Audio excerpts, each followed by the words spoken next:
안녕하세요. 그림의 가족 여러분. 오늘 목요일 아침.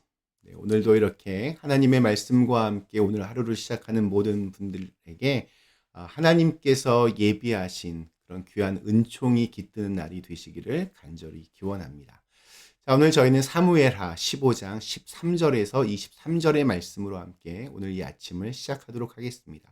사무엘하 15장 13절에서 23절의 말씀. 전령이 다윗에게 와서 말하되 이스라엘의 인심이 다 압살롬에게로 돌아갔나이다 한지라. 다윗이 예루살렘에 함께 있는 그의 모든 신하들에게 이르되 일어나 도망하자. 그렇지 아니하면 우리 중 한 사람도 압살롬에게서 피하지 못하리라. 빨리 가자. 두렵건대 그가 우리를 급히 따라와 우리를 해하고 칼날로 성읍을 칠까 하노라. 왕의 신하들이 왕께 이르되 우리 주 왕께서 하고자 하시는 대로 우리가 행하리이다. 보소서 당신의 종들이니이다 하더라. 왕이 나갈 때 그의 가족을 다 따르게 하고 후궁 10명을 왕이 남겨두어 왕궁을 지키게 하니라. 왕이 나가매 모든 백성이 다 따라서 벤메를 하게 이르러 멈추어 서니 그의 모든 신하들이 그의 곁으로 지나가고 모든 그렛 사람과 모든 블렛 사람과 및 왕을 따라 가드에서 온 모든 가드 사람 600명이 왕 앞으로 행진하니라. 그때 왕이 가드 사람 이때에게 이르되 어찌하여 너도 우리와 함께 가느냐. 너는 쫓겨난 나그네이니 돌아가서 왕과 함께 네 곳에 있으라. 너는 어제 왔고 나는 정처 없이 가니 오늘 어찌 너를 우리와 함께 떠돌아다니게 하리요. 너도 돌아가고 네 동포들도 데려가라. 은혜와 진리가 너와 함께 있기를 원하노라 하니라. 이때가 왕께 대답하여 이르되 여호와의 살아계심과 내 주 왕의 살아계심으로 맹세하옵나니 진실로 내 주 왕께서 어느 곳에 계시든지 사나 죽으나 종도 그곳에 있겠나이다 하니 다윗이 이때에게 이르되 앞서 건너가라 하며 가드 사람 이때와 그의 수행자들과 그와 함께한 아이들이 다 건너가고 온 땅 사람이 큰 소리로 울며 모든 백성이 앞서 건너가며 왕도 기드론 시내를 건너가니 건너간 모든 백성이 광야 길로 행하니라. 아멘. 네, 드디어 올 것이 왔습니다. 압살롬의 반란이 시작되었습니다. 적어도 수년간 치밀하게 계획한 이 압살롬의 반란은 아주 강력했던 것으로 보입니다. 이미 대세가 기운 듯한 분위기였고 다윗이 이 보고를 듣습니다. 그런데 이 반란의 보고를 받은 직후에 다윗은 참 무기력해 보입니다. 싸울 생각이 전혀 없습니다. 아들과의 전쟁을 피하고 싶었을까? 아니면 승패가 이미 갈렸다고 판단했을까? 그는 손 한 번 쓰지 못하고 그저 도망치기에 바쁩니다. 사실 다윗은 이미 10년이 넘는 시간 동안 사울을 피해서 도망을 친 경험이 있습니다. 그런데 지금은 그때와는 아주 달라 보입니다. 젊었을 때는 때를 기다리는 희망의 도망이었다면 지금은 모든 것이 다 끝났다는 듯한 절망의 도망처럼 보입니다. 왜 이렇게 되었을까요? 무엇이 다윗을 이토록 무기력하게 만들었을까요? 언제부터 잘못된 것이었을까요? 그러고 보니 다윗이 하나님을 찾아 자신의 길을 물은 것이 언제인지 싶습니다. 사실 다윗은 언제나 하나님께 자신의 길을 물었던 기도의 사람입니다. 그런데 언제부터인가 그의 기도에 대한 기록이 성경에서 찾을 수가 없습니다. 왕이 되고 태평성가를 구가하면서 그의 기도는 점점 줄어들었습니다. 다윗이 기도했다는 기록은 한참 없다가 사무엘하 12장에 나단 선지자를 통한 책망을 듣고 자신의 아들을 위해서 밤낮으로 기도했던 것이 마지막입니다. 암논의 폐륜적인 여동생 성폭행 사건이 있었을 때에도 또 분노한 압살롬이 형 암논을 죽였을 때에도 그리고 압살롬을 다시 불러들였을 때에도 다윗은 하나님께 길을 묻지 않았습니다. 기도하지 않았습니다. 하나님께 묻지도 않고 너무나 쉽게 자포자기하는 다윗의 모습이 굉장히 낯설게 다가옵니다. 우리가 길을 잃고 헤매는 이유는 내 마음대로 결정했기 때문인 것 같습니다. 나 혼자 생각하고 나 혼자 판단하고 나 혼자 결정하는 것. 그것이 어찌 보면 가장 큰 위험 요소입니다. 믿음은 하나님께 먼저 길을 묻는 것입니다.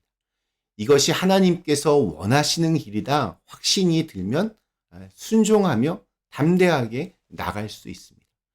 이런 다윗과 대조되는 사람들이 이제 등장합니다. 마치 영적으로 굉장히 지금 무기력한 다윗을 위하여 하나님께서 예비해 주신 사람들처럼 보여집니다. 압살롬의 칼날에 누구도 살아남지 못할 것이다. 빨리 도망가자. 두렵다. 이런 다윗에게 이름도 없는 신하들이 15절에서 이렇게 말합니다.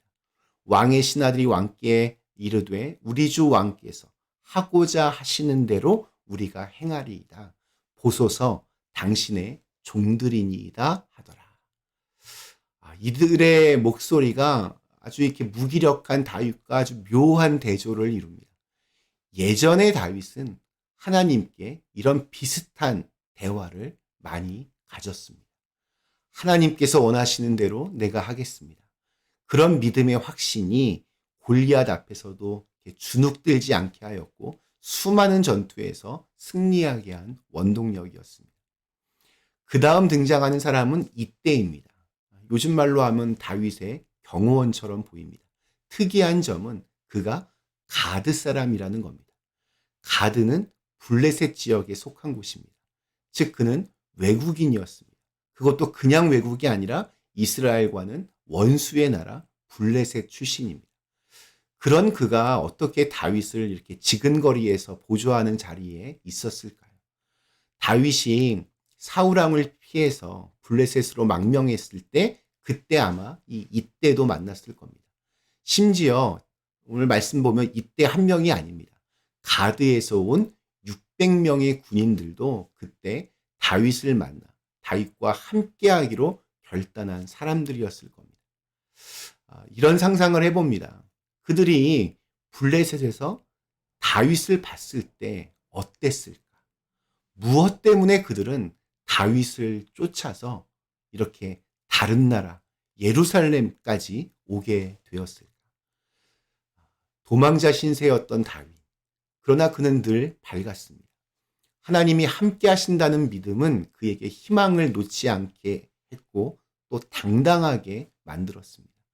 그 모습을 옆에서 지켜보던 사람들은 이게 참 신기해 보였을 겁니다. 아무리 봐도 이건 너무 억울하고 화나는 일인데 다윗은 그것을 아무렇지 않게 여깁니다. 또 사울을 죽일 수 있는 상황에서도 다윗은 그렇게 하지 않았습니다. 오히려 긍휼과 은혜와 하나님의 정의를 놓치지 않는 모습에 그들은 놀라지 않을 수 없었을 겁니다. 상식적으로는 도저히 납득이 되지 않는 그의 행동이었지만 믿음대로 살아가는 다윗. 그들은 다윗의 이러한 모습에 감동을 받았을 겁니다. 다윗의 신실한 믿음과 때를 기다리며 소망을 잃지 않는 모습에 이끌려서 그들도 하나님을 믿었을 것입니다. 그래서 다윗을 따라 나섰고 또 이때는 다윗의 측근이 된 것입니다. 이런 생각을 하니까 현재의 다윗의 이 초라한 모습과 겹쳐지면서 더 진한 여운이 남겨집니다. 네 나라로 돌아가라 라는 이 다윗의 말에 이때는 21절에서 이렇게 고백을 합니다. 이때가 왕께 대답하여 이르되 여호와의 살아계심과 내 주 왕의 살아계심으로 맹세하옵나니 진실로 내 주 왕께서 어느 곳에 계시든지 사나 죽으나 종도 그곳에 있겠나이다. 말씀을 읽는 저도 아멘이 절로 나왔습니다. 우리 주위에 믿음의 친구들을 많이 만들어야 합니다. 내가 좋을 때, 은혜와 감사가 충만할 때, 그때 그 믿음과 은혜, 감사와 기쁨을 전하고 나누는 친구들을 많이 만들어야 합니다. 내 안에 복음으로 가득 차서 감격에 겨울 때 우리는 그 복음을 함께 나누어야 합니다. 왜냐하면 어느 순간 내가 길을 잃고 지쳐 쓰러질 때, 내가 믿음을 잃고 절망 속에 헤매이고 있을 그때 그들이 나를 일으켜 세워줄 귀한 자산이 되기 때문입니다.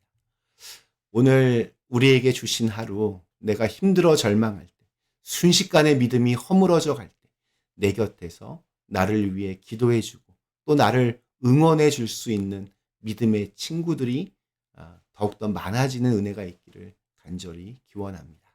잠시 함께 기도하시겠습니다. 전능하신 하나님, 다윗은 너무나 초라한 모습입니다.